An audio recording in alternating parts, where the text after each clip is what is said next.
Hi everyone, learning Ayurveda with doctor Neha Joshi में आपका स्वागत है। आज मैं आप लोगों को ये पहला वीडियो है इस सीरीज का। मैंने सोचा है कि मैं आप लोगों को अष्टांग संग्रह पढ़ाऊंगी। अष्टांग संग्रह क्या है, मैं आपको थोड़ा सा आइडिया दे देती हूँ। आयुर्वेद के 3 प्रमुख ग्रंथ चलते हैं। फर्स्ट है आचार्य चरक की आचार्य चरक संहिता, फिर सुश्रुत संहिता, और एक आचार्य वाग्भट ने जो लिखी है अष्टांग संग्रह। 2 किताबें हैं, एक अष्टांग संग्रह, एक अष्टांग हृदय। मुझे पर्सनली अष्टांग संग्रह ज्यादा पसंद है। तो इस लर्निंग आयुर्वेदा, क्योंकि ये जो चैनल है ये बेसिक आयुर्वेद की लर्निंग के लिए कि एग्जैक्टली आयुर्वेद शास्त्रों में क्या लिखा है वो मैं आपको सिखाऊंगी।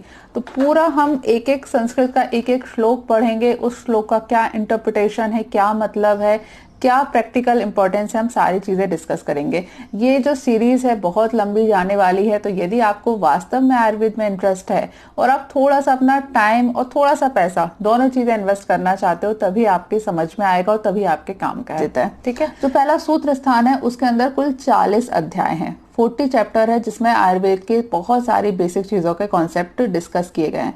मेरी फेवरेट बुक है, मुझे आचार्य चरक की चरक संहिता, सुश्रुत संहिता से कंपैरिजन में थोड़ी सी अष्टांग संग्रह ज्यादा पसंद है।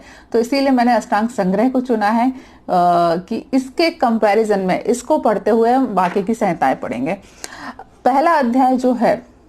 पहला अध्याय मैं आपको सबसे लास्ट में पढ़ाऊंगी। जब ये 40 चैप्टर हो जाएंगे उसके बाद लास्ट में मैं आपको पहला अध्याय पढ़ाऊंगी। उसका कारण है कि जो पहला चैप्टर है उसमें आयुर्वेद के जो बेसिक कॉन्सेप्ट है उसके बारे में थोड़ा थोड़ा सा डिस्कशन किया गया है, एक एक 2 लाइन में।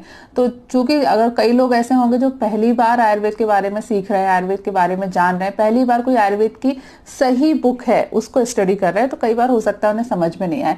इसलिए हम पहला चैप्टर है उसको स्किप करते हैं क्योंकि वो इंट्रो है। दूसरे चैप्टर से चालू करते हैं। अष्टांग संग्रह का दूसरे चैप्टर का नाम है शिष्योपनीय अध्याय। आप में से जो लोग स्टूडेंट हैं, नोट्स बना रहे हैं, उनके लिए मैं रेफरेंस दे देती हूँ कि आचार्य सुश्रुत संहिता का भी जो दूसरा अध्याय है उसका नाम भी शिष्योपनीय अध्याय है। शिष्योपनीय का मतलब होता है शिष्य, उपनयन, ये 2 वर्ड से मिलकर बना हुआ है। शिष्य बोलते हैं स्टूडेंट, उपनयन का मतलब होता है किसी के पास जाना या किसी को पास बुलाना, उपनयन। ठीक है, अब शिष्योपनीय का कंबाइन अर्थ क्या हुआ कि शिष्य को अपने पास बुलाना। इसका सीधा मतलब होता है स्टूडेंट सिलेक्शन का।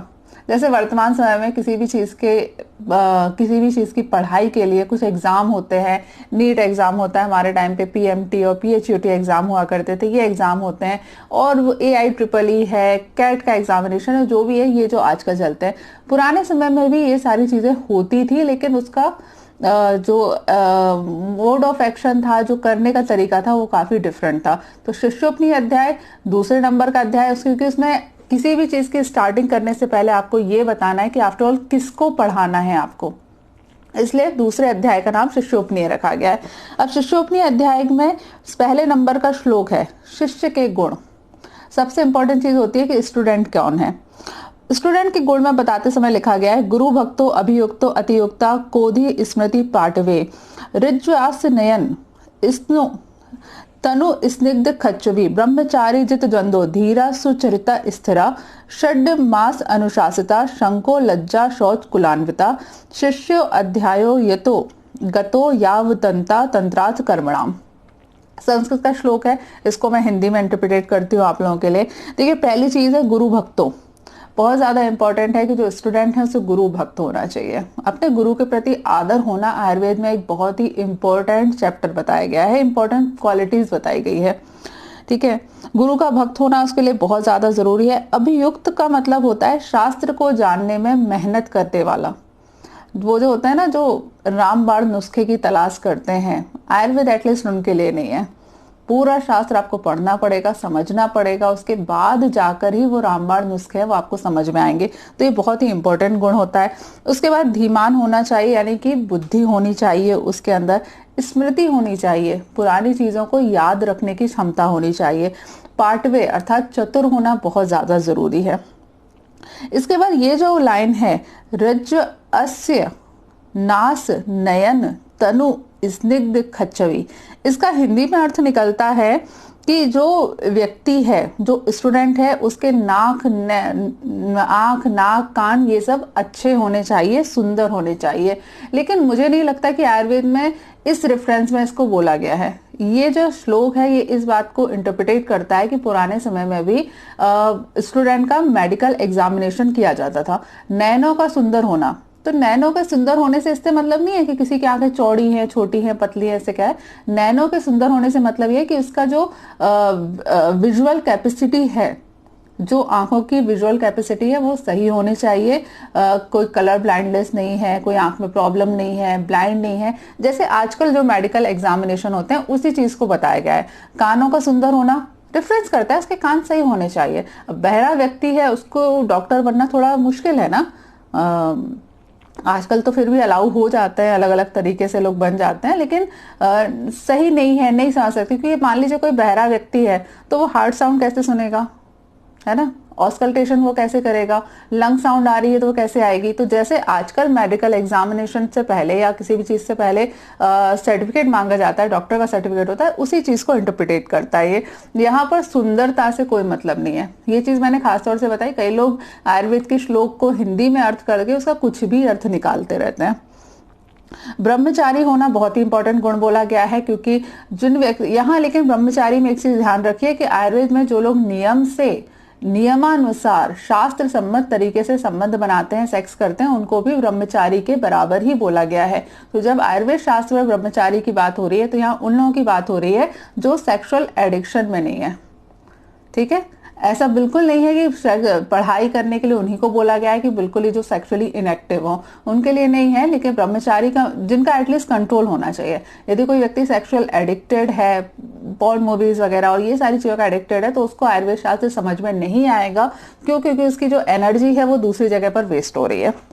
जित द्वंद्व होना बहुत जरूरी है। जित द्वंद्व एक बहुत ही अच्छा हिंदी वर्ड है। इसका अर्थ होता है कि जिसने द्वंद्वों को जीत लिया है। द्वंद्वों को जीत लिया मतलब पढ़ाई करने का टाइम है तो आपका मन कर रहा है कि यार खेल आते हैं, खेलने का टाइम है तो मन कर रहा है अरे यार ये काम बाकी है, वो काम फिनिश करना है। ये जो मन में द्वंद्व उठते हैं, यही द्वंद्व होते हैं जो व्यक्ति के मेंटल पावर को कमजोर करने का काम करते हैं। तो यदि आपको किसी शास्त्र का अध्ययन करना है तो उसके लिए ये गुण होना कि आपने मन में उठने वाले ये जो ड्यूअल थॉट है इसको कंट्रोल कर लिया, ये बहुत ज्यादा जरूरी है।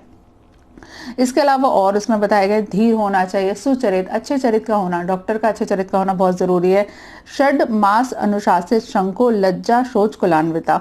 इसका अर्थ होता है कि जिसने 6 मास तक, पुराने समय में जैसे अभी एग्जाम के लिए लोग 1-1, 2-2 साल प्रिपरेशन करते हैं, वैसे पुराने समय पर भी ये कहा गया था कि आपको एटलीस्ट कम से कम किसी स्टूडेंट को 6 महीने अपने पास रख के देखना चाहिए कि ये पढ़ने के लायक है या नहीं। 6 महीने आप उसका एग्जामिनेशन कर लो, उसी के बाद उसको शास्त्र पढ़ाओ, क्योंकि गलत व्यक्ति के हाथ में यदि शास्त्र जाएगा तो बहुत ज्यादा नुकसान करेगा।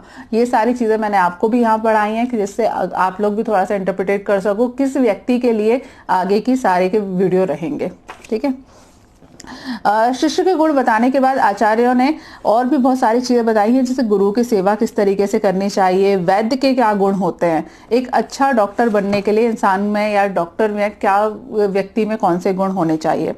उसके लिए बोला है अभेद्यो अनुद्यता, स्तब्धा, सुनृता, प्रिय दर्शना, बहुश्रुता, काल वेदे, ज्ञात ग्रंथो, अर्थ शास्त्रविद, अनाथान रोगिणो यश पुत्र वत्त समुचारियत, गुरुणा समुज्ञाता सा भिषक शब्द मुश्रुते। एक अच्छे डॉक्टर के लिए आयुर्वेद के हिसाब से उसमें गुण होने चाहिए। पहली चीज तो यह है मेंटल इंटेलिजेंस का होना, तो अभेद्य होना चाहिए, मतलब उसको किसी चीज में वो पराजित ना हो, उसका कॉन्फिडेंस लेवल या उसकी नॉलेज इतनी अच्छी होनी चाहिए कि कोई अगर द्वंद्व हो या कोई डिस्कशन हो तो उसमें पराजित ना हो। स्तब्ध होना चाहिए, गंभीर होना चाहिए, प्रिय दर्शन होना चाहिए। प्रिय दर्शन का मतलब वैसा नहीं है कि देखने में सुंदर हो। प्रिय दर्शन मतलब उसका स्वभाव अच्छा होना बहुत जरूरी है। डॉक्टर के लिए आयुर्वेद में बहुत ही इंपॉर्टेंट चीज बोली गई है कि उसको, उसका जो स्वभाव है वो मीठा होना चाहिए। बहुश्रुता, बहुत सारी चीजें जिसने सुन रखी हो। ठीक है, कालवेदी, समय पर कोई निर्णय लेने में समर्थ होना चाहिए।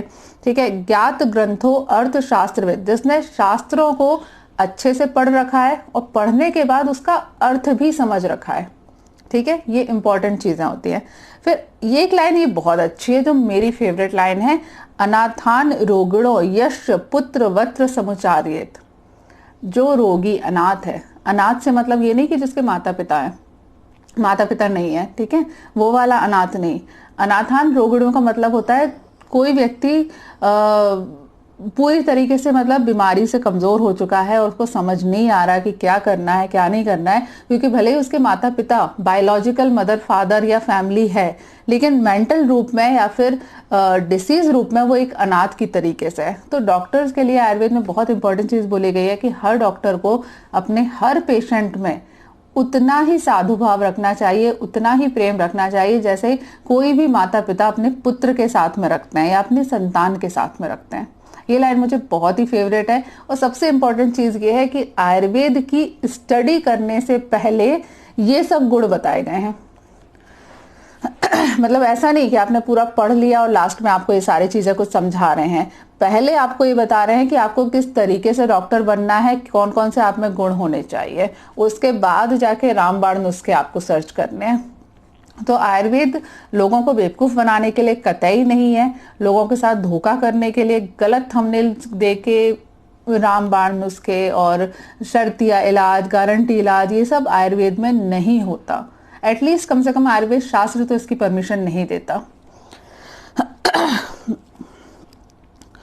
इसके बाद एक और श्लोक जो है वो मेरा फेवरेट है, आचार्य वाग्भट ने अध्याय 2 का 10वें नंबर का जो श्लोक लिखा है, यस्तु केवल शास्त्रज्ञ कर्म स्वपरिनिष्ठता सह मुहत्य अत्यातुर प्राप्य प्राप्र भीरुवाहवम। यस्तु केवल शास्त्रज्ञ, ऐसा व्यक्ति जिसने केवल शास्त्र पढ़ रखे हैं, पढ़ाई तो बहुत सारी कर रखी है, लेकिन कर्म स्वपरिनिष्ठता, लेकिन जिसने कर्म करके नहीं देखा। ठीक है, किताबें तो बहुत पढ़ रखी हैं कि यार फला ऐसी बीमारी में ये ट्रीटमेंट करना होता है, ये करना होता है, ऐसा करना होता है, दुनिया भर की नॉलेज है, हजारों डिग्री है, लेकिन उसका प्रैक्टिकल नॉलेज नहीं है। तो ऐसा व्यक्ति भी आयुर्वेद में बहुत ज्यादा अच्छा नहीं बोला गया। लेकिन दूसरा व्यक्ति, यह पुनः कुरुते कर्म ध्राष्ट शास्त्र विवर्जिता सा यस्तु गर्म प्राप्नोति वधम गच्छति राजता। लेकिन दूसरी तरफ यदि कोई ऐसा व्यक्ति है जिसको प्रैक्टिकल एप्लीकेशन तो बहुत है, ठीक है, बहुत दिन आपने गांव में आपने 12वीं पास करी थी, किसी डॉक्टर के अंडर जाके आपने थोड़ा थोड़ा सीखा और किसी गांव में जाके किसी छोटी जगह पे जाके आप प्रैक्टिस तो खूब करने लगे, तो हो सकता है बहुत ज्यादा पैसे कमा लो, बहुत ज्यादा पेशेंट को ठीक कर लो, लेकिन आपको चूंकि शास्त्र की नॉलेज नहीं है, शास्त्र मतलब जो मेडिकल लाइन होती है उसकी सारी चीजों की नॉलेज आपको नहीं है, तो ऐसा व्यक्ति भी आयुर्वेद में, ऐसा डॉक्टर भी आयुर्वेद में अच्छा नहीं बोला गया। अच्छे वैद्य में क्या गुण होने चाहिए? हेतु लिंगे प्रश्मने रोगाणाम पुनर्भवे ज्ञानम चतुर्विधम यस्य सा राजार्यो भिषक्तितम। ये वाला जो श्लोक है ये आचार्य चरक संहिता में भी सेम टू सेम श्लोक आया हुआ है, बिना किसी वर्ड को चेंज किए हुए। ठीक है, आचार्य चरक ऐसा व्यक्ति जिसको आयुर्वेद शास्त्र के बीमारी के हेतु, लिंग और औषध, ये तीनों चीजें आती है। हेतु लिंगे प्रश्मने, ठीक है, ये तीनों चीजें आती है, मतलब बीमारी किस कारण से पैदा हुई है, बीमारी के लक्षण क्या होंगे और बीमारी का ट्रीटमेंट क्या है। और चौथा इंपॉर्टेंट चीज है रोगाणाम अपुनर्भवे, मतलब इस चीज की नॉलेज है कि रोग दोबारा नहीं हो। ठीक है, जिसको ये चारों चीजों की नॉलेज होती है उसी को आयुर्वेद में अच्छा डॉक्टर बोला गया है और यही आयुर्वेद की खासियत है। इसके बाद एक अच्छा श्लोक और है, ये भी कई जगह पर रिपीट होता है, शस्त्रम शस्त्राणि सलिलम गुण दोष प्रवत्ते पात्र प्रेक्षुण्य प्राज्ञाम बाहु श्रुतेन रहेत। ये वाला श्लोक भी आचार्य चरक ने भी इसको रिपीट किया हुआ है। आचार्य चरक ने ये वाला जो श्लोक है ये खुडाक चतुष्पाद अध्याय में दिया है, शस्त्रम शास्त्रम सलिलम, लेकिन लास्ट की लाइन में थोड़ा सा चेंज किया है। देखिए इस श्लोक का भी अर्थ बहुत ही अच्छा है। शस्त्र यानी कि तलवार, बंदूक, चाकू, छुरी, जो कुछ भी है शस्त्र है। शास्त्र किसी भी चीज की जो प्रॉपर नॉलेज होती है, केवल आयुर्वेद शास्त्र नहीं, कोई भी चीज, शस्त्र, शास्त्र और पानी, सलिल, ये तीनों पात्र की अपेक्षा रखने वाली चीजें हैं। पात्र की अपेक्षा रखने वाली मतलब जैसे अगर मान लो चाकू छुरी यदि किसी आतंकवादी के पास है तो वो लोगों को मारने का काम करेगा, और वही चाकू यदि किसी डॉक्टर के पास है या किसी खाना बनाने वाले के पास है तो उसका दूसरी तरीके से इस्तेमाल करेगा। ठीक है, एक चाकू से आप इंसान को मार सकते हो और उसी चाकू से आप सब्जी काट के इंसान के लिए अच्छा खाना भी बना सकते हो। ठीक इसी तरीके से शास्त्र होता है, और सिर्फ आयुर्वेद शास्त्र नहीं, सारे शास्त्र यदि अच्छे इंसान के पास उनकी नॉलेज होती है तो उसका सही इस्तेमाल करता है, अदरवाइज उसी चीज का गलत इस्तेमाल हो सकता है। इसकी तुलना पानी से की गई है, क्योंकि पानी जो होता है वो पात्र की अपेक्षा रखता है। पानी को आप ग्लास में डाल दोगे तो ग्लास के शेप का हो जाएगा, जग में डाल दोगे तो जग के शेप का हो जाएगा, जमीन पर फैला दोगे तो फैल जाएगा। ठीक है, इसलिए ये श्लोक बहुत ही इंपॉर्टेंट है। इसके बाद इसी शिष्योपनिषद अध्याय में और भी बहुत सारी चीजों के बारे में वर्णन किया गया है कि रोग सिद्धि कैसे करनी है, वैद्य के लिए और क्या आदेश है, वैद्य के क्या कर्तव्य होने चाहिए, किस तरीके से वैद्य को पेशेंट के यहाँ जाना चाहिए, उसका एग्जामिनेशन कैसे करना चाहिए, इन सारी चीजों के बारे में अध्याय 2 में बताया गया है। इस वीडियो को हम यहीं से स्किप करते हैं, क्योंकि एक जो टॉपिक है शिष्योपनिषद का, एक टॉपिक कि शिष्य के लिए, गुरु के लिए, वैद्य के लिए क्या आदेश दिए गए हैं, किस तरीके का नेचर होना चाहिए, क्या सारी चीजें इंडिकेशन करी गई हैं, तो ये यहाँ पर कंप्लीट हुआ। अब हम अगले वीडियो में इसी के आगे में बात करेंगे। ठीक है, वीडियो देखने के लिए धन्यवाद। आपको वीडियो अच्छा लगा हो तो प्लीज लाइक करें, कमेंट करें, शेयर करें, सब्सक्राइब करें प्लीज। अगर आपको आयुर्वेद की प्रॉपर नॉलेज चाहिए तो ही ये चैनल देखिए, अदरवाइज मत देखिए। Okay, bye bye, stay healthy and be happy, good bye.